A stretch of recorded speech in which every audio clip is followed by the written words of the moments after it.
Ford is launching a unique new, Go Electric, roadshow to help consumers across Europe make an informed transition to an electrified future.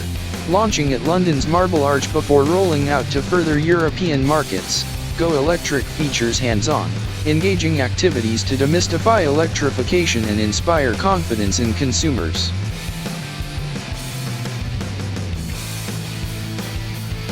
Ford customers in Europe will be able to choose from 18 electrified vehicles by the end of 2021.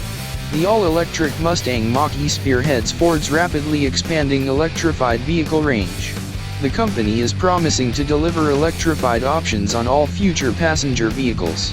Ford announced plans to introduce 1,000 charging stations at Ford facilities across Europe. The company is founder member and shareholder in the IONITY fast charger consortium and will give customers access to the largest network of public charging stations in Europe. At the inaugural Go Electric event, Stuart Rowley, President, Ford of Europe, called on governments, industries, and institutions to support the push for electrification with faster expansion of public charging infrastructures.